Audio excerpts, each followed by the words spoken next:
They're talking about weather modification. They're talking about mind control. They're talking about all sorts of weird things, but they don't really know what they're doing, and it could have very negative consequences that they don't know how to control. So I have been against the HARP facility from the beginning. Well, here's a quick question. Here's a quick example. About 4 years ago, in the interviews on YouTube and Google everywhere, just Alex Jones interviews, head of HARP, we had the private PhD director, but the military runs it. And when I was contacted by HARP, and they said, you want to clear up rumors, we'll have the director on. I was contacted. And so then comes the day to get him on for an hour-long interview, and I've got some colonel bossing me around during the breaks, and they've got the line under their control, fading him down several times. Then he starts talking about, we have a lot of fun. He's like a mad scientist. We can even, ignite the atmosphere some nights and create artificial aurora borealis. Then they turn him down, gripe at him during the break. I mean, this was bizarre. But, I mean, it was really the director of HARP we had on. Why would they contact me to come on, and then why would he then start talking about igniting the atmosphere? This didn't sound too safe. Yeah, well, they, I guess, figured that the colonels could control him. But, when scientists start talking about their stuff, they just start blabbing a lot of times. And sure, that's what happened. But we're trying to infiltrate the Congress. We're trying to get rid of almost all the incumbents. In 2008, we had about 30 members of our organization, the Patriots, run for Congress around the country, but they all ran as Greens or Libertarians or Independents or write-ins, and of course nobody got elected. So we're taking a different tack this time. We're having each of our chapters groom people within the chapter to run in the Democratic and Republican primaries. Well, Bob, let me do this. Let me do this because I promised to go to calls, and you've been very gracious with your time. How about when the interview ends, we pick a date when you're going to be at your home next week, and we have you on for a full hour about your program to get true patriots elected to Congress. People can find out at your website as well. How about you come on for a full hour just on solutions next week? Sure. Okay, let's set that up because I want to go to calls now. I promised to. We've only got 4 minutes in this segment, a short 5-minute segment before we let you go at the bottom of the hour. But give out your website one more time where you've got more of this battle plan up there. Yeah, thepatriots.us, and there's information there on what you can do to help. We desperately need money. We're about $1.5 million in debt. And I'm on the hook for it personally. We desperately need some contributions, and you can do that through the net. The other thing is I've just published a book called A Populist Vision for America. And one of the chapters in that book is all about what individual citizens can do. So anybody who wants that book can request it. And so get on the website. And next week, we'll spend an hour on solutions and the book with Dr. Bob Bowman. So we'll set you up for that as soon as the radio interview ends. Let's talk to Mark in California. Mark, you're on the air with Dr. Bob Bowman. Go ahead. Thank you very much, Alex. Hi, doctor. How you doing? Great. My first question was about 9/11.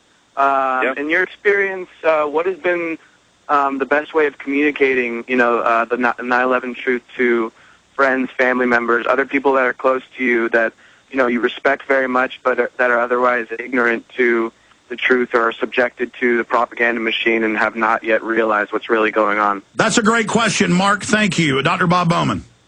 Okay. On my website, I have a 3-minute video I call the smoking gun video. It's all about World Trade Center 7. I use it with friends and family, and I use it when I lobby in Congress because you can't get a congressman to sit down for 2 hours and watch Loose Change or something, but you can get them to sit down for 3 minutes. And in 3 minutes, they see the BBC broadcast World Trade Center 7, collapsing before it did. They see Larry Silverstein talking about pulling it, and they see the building come down from about 12 different views.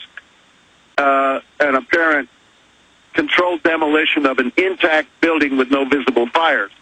If that doesn't convince them that the whole Bush official conspiracy theory is a lie, I don't know what will.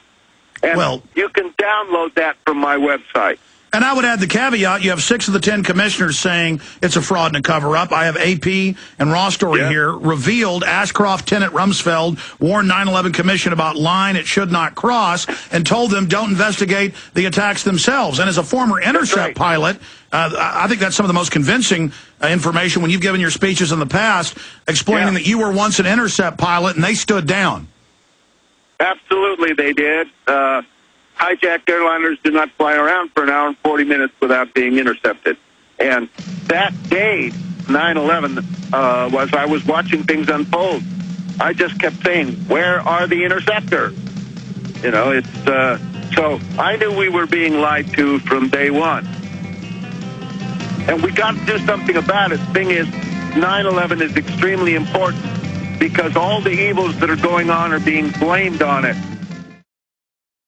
Final segment with Dr. Bob Bowman. Then we have a Oklahoma City survivor. Says she saw McVeigh and the Black Op teams in there planting the bombs.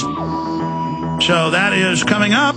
This is right after the anniversary of that federal operation in 1995. They're getting ready for another one. Let's talk to Jim in Missouri.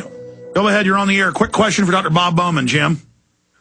Hey, Alex, you always seem to amaze me. Don't worry about it. Truth will prevail. Hey, Bowman, I got a couple questions, and you can touch on what you want to touch on. What's the deal with the TR-3 platforms, the H-3 mining on the moon, and why, if you know, if anything, why do we have so many battleships over in the Gulf of Aden? Okay, well, the first two, I don't have any answer for. We can't mine the moon until we get back there, and that's going to be a while, it looks like. The battleships, unfortunately, there's a lot of stuff in place, I understand, including bunker buster bombs on Diego Garcia in preparation for an all-out attack on Iran, which I hope never comes, and I'm going to do everything I can to prevent. And they've been reporting that we've shipped the missile casings so the Israelis can put small nukes, I guess they call it the mega bunker buster, to use against Iran. And they say, oh, this is the friendly nuke. We're allowed to use this preemptively. What? How far do you know that as far as we've done any reverse engineering? Jim, he doesn't get into all the conspiracy theory stuff. I mean, he actually headed up Star Wars. We're talking about what's going on out there and what he can talk about that isn't classified. Might have the wrong show there. George in Connecticut. George, you're on the air. Welcome. Hi there. This is Dr. Bowman. I just want to give you a little bit of insight on the Star Wars thing. My mother was a double agent in Germany, undercover during World War II, and she saw the first operational laser weapons being shooting down Allied flying things. She saw other type of weapons because she was well connected, and she basically debriefed some of the scientists at Perkin and Elmer in Norwalk, Connecticut, and actually, as a kid, I saw some of the original pictures of some of these weapons when they were still classified, 6 months away from being declassified, and was invited to a scientific All right, George, that's interesting. You ought to call in sometime. What about advanced weapons platforms? And we know the Nazis had the jets first, and now I've seen mainstream articles claiming they had primitive A-bombs. Did you ever run into any of that? Well, I know they had the jet. I don't know about any A-bombs. Lasers, yeah. We have much more effective and powerful lasers now. And again, it depends on what you want to do with it. And you can knock aircraft down. You can do a bunch of stuff from space. But there's a lot of things that you still can't do with them. What's more effective from your knowledge, the space-based or those big DC-10s with the big chemical lasers mounted in them, so air-to-ground or air-to-air anti-missile?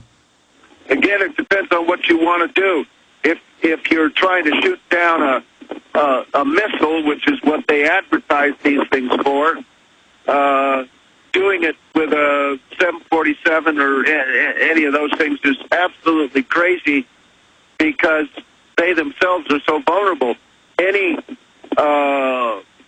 country or group that has the technology to send a missile against the United States would certainly have the technology to shoot down a 747, and you do that first. It's just like in the old days. What they're advertising as being defensive is ridiculous because of vulnerability. I mean, clearly, these airborne lasers are meant for assassinations and offensive operations and killing personnel. Sure. They won't admit that, but of course they are.